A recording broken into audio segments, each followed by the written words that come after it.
Story 3065। Hello दोस्तों, मेरा नाम है विजय और आप सुन रहे हैं स्टोरी 3065। तो चलिए समय ज़्यादा वेस्ट ना करते हुए आज की कहानी शुरू करते हैं। सुना है बड़ा मनहूस स्टेशन है वो, कैसे रहोगे वहाँ? मेडिकल लेकर भाग जाओ, इसी में भलाई है। बिलास का एक साथी मित्र उसे ट्रांसफ़र ऑर्डर मिलते ही समझा रहा था। बिलास एक रेलवे कर्मचारी था जिसका कि ट्रांसफ़र हो गया था किसी दूसरे शहर में। बिलास सिर पकड़कर बैठा था और अपने परिवार के बारे में सोच रहा था। विक्रमपुर रेलवे स्टेशन, जैसा नाम वैसा ही गुण। कहते हैं भूतवा स्टेशन है वो, लेकिन किसी न किसी को तो जाना ही होगा जब स्टेशन है तो। पिछले स्टेशन मास्टर की हार्ट अटैक से मौत हो गई थी, कौन जाने भूतों ने ही मिलकर मारा हो। सब सामान बांधकर बिलास ज्वाइनिंग के लिए निकल पड़ा। बच्चों की पढ़ाई डिस्टर्ब ना हो इसलिए उसने परिवार शहर में छोड़ दिया। बीवी को बिना डराए और सच्चाई बताए वह विक्रमपुर पहुंच गया। फतेहाल स्टेशन था वो, एक छोटा सा कमरा, उसके लिए और भी छोटा टिकट घर। मज़े की बात यह थी कि ज़्यादातर ट्रेनें उस स्टेशन पर रुकती ही नहीं थी। इसी कारण से रात में सन्नाटा और बढ़ जाता था। टिकट वाला भी शाम होते ही घर निकल जाता और स्टेशन पर बस स्टेशन मास्टर रह जाता। पहले दिन ही बिलास को पता चला कि रेलवे स्टेशन कब्रिस्तान से सटी हुई ज़मीन पर बना है। प्लेटफार्म पर खड़े होकर उसने यहाँ वहाँ देखा। दूर दूर तक खेत दिखाई पड़ रहे थे और एक तरफ रेलवे फाटक के पास बस दो गुमटियाँ। प्लेटफार्म पर ट्रेन आने पर कुछ हलचल होती और फिर सन्नाटा पसर जाता। गर्मी की दोपहर में पास की सड़क पर भी कम ही लोग दिख रहे थे। टिकट क्लर्क पास के गांव में ही रहता था। उसने पहले दिन मास्टर साहब के रात के खाने पीने का इंतजाम कर दिया। साथ में उसने गांव के सिद्ध बाबा जी का जंतर भी दिया, जिससे उन्हें रात को डर ना लगे। बिलास चाहते हुए भी मना ना कर पाया। उसे जीना था अपने परिवार के लिए। जैसे जैसे दिन ढल रहा था बिलास की धड़कनें तेज हो रही थी। उसे सारी भूत की कहानियाँ एक साथ याद आ रही थी। किसी ट्रेन के आने का समय नहीं था तो बिलास ने सोचा थोड़ी देर झपकी ले ले। तभी अचानक किसी ने गेट खोला। उसका दिल धक से कर गया। उसने देखा तो एक दुबला पतला लड़का टिफिन में खाना लिए खड़ा था। साहब, विकी भैया ने भेजा है खाना, लगा दें? हाँ लगाओ बेटा, बिलास हड़बड़ाते हुए बोला। टिफिन को उसने टेबल पर सजा दिया। गर्मा गर्म पूड़ी और सब्जी की महक से सारा कमरा भर गया। जाने के लिए जैसे ही वह लड़का पलटा, बिलास ने उसे रोक लिया। सुनो बेटा, थोड़ी देर रुक जाओ तो टिफिन साथ ले जाना।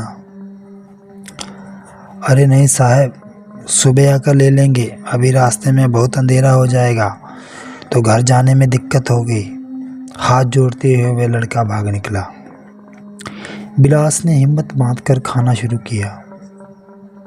स्वादिष्ट पूड़ी भाजी ने उसका डर कुछ देर के लिए भगा दिया। दरवाज़ा भीतर से बंद करके कुछ देर के लिए वह झपकी लेने लगा। उसकी नींद खुली तो घड़ी में रात के 10 बज रहे थे। अगली ट्रेन का समय 1 बजे था, लेकिन अब घड़ी देखने के बाद उसे नींद नहीं लग रही थी। बाहर से कुत्तों और सियारों की जोर जोर से आवाज़ें आ रही थी। खिड़की से आ रही थी झिंगुरों की आवाज़ें भी उसे डरा रही थी। झट से उठकर उसने खिड़की बंद कर दी और अपनी कुर्सी पर फिर से जमकर बैठ गया। अपने मोबाइल में वह कुछ देख ही रहा था कि उसे लगा जैसे कोई एकटक उसे देख रहा हो। सामने उसके दीवार पर एक शीशा टंगा था जिसमें उसे कोई परछाई नजर आई। ध्यान से देखने पर उसे लगा कि सब उसके मन का वहम है। तभी उसके दरवाजे पर जोर जोर से पीटने की आवाज़ आने लगी। हाथ में एक लाठी लिए वे डरते डरते बाहर निकला, लेकिन वहाँ कोई नहीं था। बाहर ठंडी ठंडी हवा चल रही थी, लेकिन बिलास पसीना पोंछते हुए फिर भीतर कुंडी लगाकर बैठ गया। उसके हाथ डर से कांप रहे थे और उसके माथे का पसीना सूख ही नहीं रहा था। पहली रात में डर उसके भीतर बैठ गया था और उसे कुछ समझ नहीं आ रहा था। अचानक उसे विक्की का दिया जंतर याद आया। उसने उसे अपने बैग में से निकालकर तुरंत पहन लिया। बिलास जंतर पहनकर कुछ मजबूत महसूस करने लगा, लेकिन उसके मस्तिष्क में बैठा डर जंतर भी भगा नहीं पा रहा था। जैसे जैसे रात जमा हो रही थी, बिलास के शरीर का खून सूखते जा रहा था। इतनी मानसिक थकान के बाद उसे नींद आने लगी थी, लेकिन उसका दिल इतनी ज़ोर से धड़क रहा था कि उसकी आंखें शांति से पलकें भी नहीं झपका पा रही थी। कहते हैं कि आत्माओं में कई स्तर होते हैं। कमज़ोर आत्माएं तो जंतर के डर से भाग जाती हैं, लेकिन जो शैतानी आत्माएं होती हैं उन पर काबू पाना आसान नहीं होता। रात का अंधेरा तो इन शक्तिशाली आत्माओं का बसेरा होता है और उस समय ये जब चाहे जिसे चाहे बर्बाद कर सकती हैं। अपना डर भगाने के लिए बिलास ने जैसे ही अपनी पत्नी को फ़ोन लगाने की सोची, मोबाइल पर नज़र गई तो उसने देखा कि जैसे कि उसके पीछे खड़ा है। कुर्सी और मोबाइल छोड़कर खड़ा हो गया। पीछे कोई नहीं था, लेकिन डरवश वो दीवार से जाकर चिपक गया। घड़ी में अभी बस 11 ही बजे थे। वह चाह रहा था कि रात जल्दी ख़त्म हो जाए और सुबह का सूरज निकल जाए, लेकिन अंधेरा तो अभी और घना हो रहा था। अचानक से बिलास के सामने एक एक करके कई लोग प्रकट होने लगे। सबकी आंखें अजीब सी रोशनी लिए और फटे पुराने कपड़े। कमरा बदबू से भर गया। सब जोर जोर से रोते हुए उसे अपनी मदद के लिए बुलाने लगे। बिलास की घिघी बन गई। वह पूरी कोशिश करने के बाद भी बेहोशी की कगार पर पहुंचने ही लगा था। उसके कानों में जोर जोर से गूंज रहा था, आ जाओ मेरे पास, आ जाओ मेरे पास। बिलास की आंखें धीरे धीरे बंद हो रही थी। उसे बचपन का एक दृश्य याद आया। एक दिन कक्षा में कॉकरोच देखकर वह डर से कूद गया था। तब बच्चों ने उसका खूब मजाक बनाया था।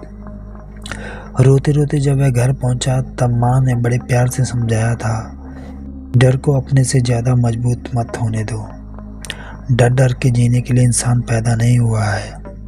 आसमान से लेकर समुद्र की गहराइयों को मापने वाला इंसान अगर डरने लगे तो इंसानियत का अस्तित्व ही खत्म हो जाए। उसके मस्तिष्क में उसकी माँ की आवाज़ गूंजने लगी, उठो बेटा, डरो मत। उसके छोटे बच्चों की तस्वीरें तैरने लगी जो उसके घर न आने पर आंसू बहा रहे थे। बिलास ने अपनी बंद होती आंखों को पूरा जोर लगाते हुए खोला और चिल्लाया, भाग जाओ यहाँ से सालो। और वो पागलों की तरह हाथ पैर मारता हुआ उन आकृतियों के बीच जाकर उन्हें मारने लगा। कुछ देर सन्नाटा छा गया। कमरा एकदम खाली और घड़ी में 12 बज रहे थे। शरीर में इतने डर के घुसने के कारण अब उसे शौचालय की ज़रूरत पड़ी, जो बाहर प्लेटफार्म पर था। पूरी हिम्मत और जोश के साथ वह बाहर निकला। दरवाजे में बाहर से कुंडी लगाकर वो सीधे शौचालय की ओर भागा। भीतर बैठे बैठे उसे लगा मानो को रोशनदान से कोई आदमी झांक रहा है। अपने डर पर काबू पाकर वह बाहर निकला। बाहर कुछ नहीं था। उसने प्लेटफार्म पर नज़र दौड़ाई। ठंडी हवा से लटका हुआ एकमात्र बल्ब नाच रहा था और आसपास दूर दूर तक बस अंधेरा था। थोड़ी देर के लिए उसने प्लेटफार्म पर टहलने की सोची। कितना खूबसूरत लग रहा था उसे यह सुनसान स्टेशन, शहर की भागदौड़ से दूर। तभी उसे लगा जैसे प्लेटफार्म की बेंच पर कोई महिला बैठी है। पास जाने पर उसने देखा कि वह सिर झुकाए रो रही है। बिलास को समझ नहीं आया कि वह उसका भ्रम है या सच। फिर भी उसने हिम्मत करके पूछ लिया, क्यों रो रही हो बहन? उसकी आवाज़ सुनते ही उस औरत ने सिर ऊपर उठाया। बालों से उसका आधा चेहरा ढका था, लेकिन फिर भी उसका जला हुआ चेहरा साफ साफ दिख रहा था। बिलास को डर लगा। वह भागना चाहा, लेकिन न जाने किस ताकत ने उसे भागने नहीं दिया। मेरे घर वालों ने मुझे जला दिया। बाबूजी, उनको कौन मारेगा? मेरा बदला कौन लेगा? वह औरत ऐसे कहते कहते जोर जोर से दहाड़ मारकर रोने लगी और फिर धुआं बनकर उड़ गई। बिलास पसीना पोंछते हुए भीतर कमरे में आया और लाइट और झंडा लेकर फिर प्लेटफार्म पर चला गया। ट्रेन अपने समय पर आकर हरहराती हुई आगे निकल गई।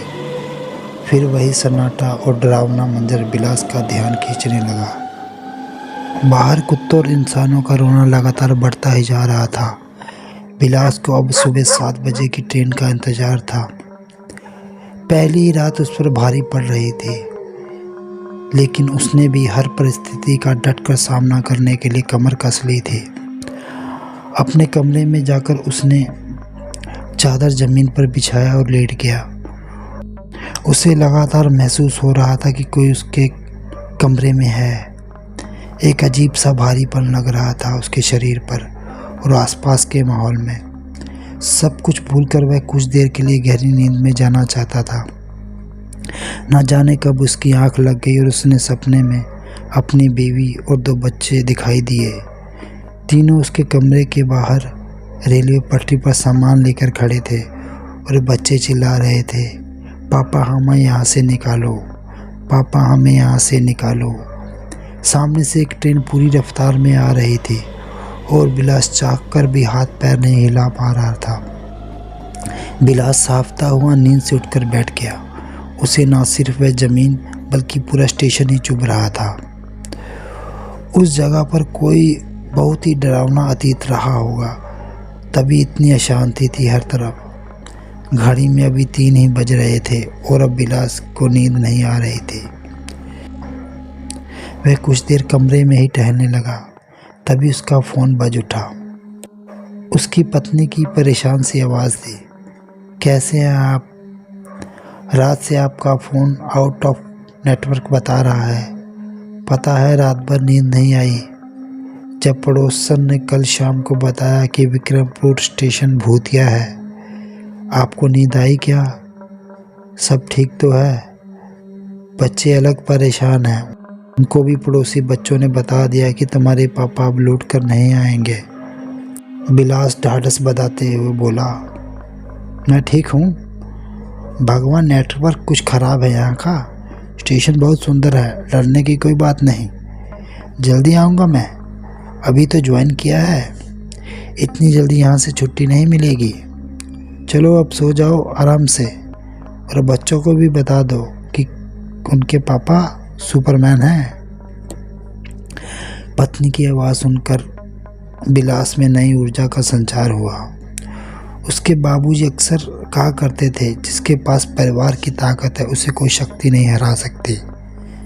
घड़ी में 4 बज चुके थे। बिलास को सुबह की हवा बहुत पसंद थी।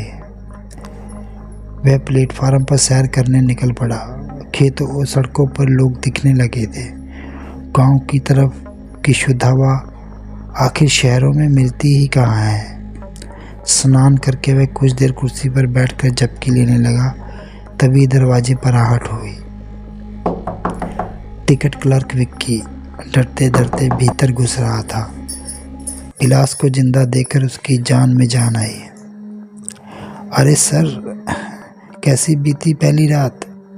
लीजिए आपके लिए खस्ता कचौड़ी और दम आलू, गर्मा गर्म नाश्ता कीजिए। बिलास हंसते हुए बोला, भूतों के साथ पहली सुहागरात थी भाई। ना खुद सोते हैं साले, ना सोने देते हैं। लेकिन मैंने भी हार नहीं मानी, इनसे दोस्ती करके रहूँगा। ला गर्मा गर्म नाश्ता करा, और सुन, अब रोज़ मेरे खाने का इंतज़ाम तू ही करेगा, वरना मैं शिकायत कर दूंगा कि तू टिकट काउंटर जल्दी बंद करके भाग जाता है, और वो भी भूतों के डर से। अरे सर, बस इतना सा काम हो जाएगा। अपना बैग उठाए विक्की काम करने लगा और बिलास 7 बजे वाली ट्रेन का इंतज़ार।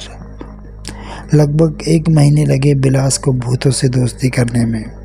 उसने भी ठान रखी थी मैदान छोड़कर भागेगा नहीं। वहाँ मोहल्ले में बिलास की इज्जत और बढ़ गई। उसने सबसे मुश्किल कहे जाने वाले स्टेशन पर रहने की जो ठानी थी। आखिर मेडिकल लेकर भी बिलास कब तक काम से जी चुरा लेता। जब तक प्रमोशन नहीं हुआ बिलासपुर विक्रमपुर में ही बना रहा। उसे कोई हटाने वाला नहीं था। भूतों के साथ लगभग 5 साल बिताकर बिलास ने अपने अनुभवों पर एक किताब लिख डाली, जिस किताब में उसने बताया कि कैसे वही भूत जो उसे शुरू में डराते थे धीरे धीरे चल के उसके दोस्त बन गए। उन्होंने उसकी मजबूरियों को समझा, उसके साफ मन को समझा। कभी कोई उसके बगल में लेट जाता तो कभी कोई उसकी कुर्सी पर बैठा रहता। उनका स्पर्श उसे ठंडक सा एहसास कराता। उसने न खुद को हावी होने दिया उन पर, न उनको खुद पर। कई बार तो आधी रात वाली ट्रेन के समय जब उसे झपकी लग जाती तो उनमें से ही कोई उसे हिलाकर जगा देता। दफन हुए इंसानों में सपने ख़त्म नहीं होते, उनमें भी एक तड़प होती है जो उन्हें इस रूप में जिंदा रखती है। उनके साथ रहकर बिलास को उनकी कहानियों के बारे में पता चला। उनके अधूरे अरमान जो अब सिर्फ उनकी रूहों को बेचैन रखते हैं। उनके घर वालों को लगा कि उन्होंने उन सबको शांति से सुला दिया है, लेकिन सच कुछ और ही था। न जाने कब तक वो दूसरी दुनिया में भटकेंगे, वो भी अपनों के बिना। विक्रमपुर रेलवे स्टेशन छोड़ते वक्त बिलास की आंखों में पानी था। उसने मौन रहकर उन सबको अलविदा कह दिया, जिनकी वजह से वह एक मजबूत इंसान बनकर नई तैनाती पर जा रहा था। वहाँ के लोगों के लिए वह एक मिसाल बन गया था। जाते वक्त उसने विक्की को जंतर लौटाते हुए कहा कि भाई, इच्छा शक्ति से ज़्यादा ताकतवर कोई शक्ति नहीं है इस दुनिया में। तो दोस्तों, ये स्टोरी यहाँ तक थी। ये स्टोरी आपको कैसी लगी कृपया हमें कमेंट करें, लाइक करें, सब्सक्राइब करें। तो मिलते हैं अगली कहानी में। तब तक के लिए take care and bye bye.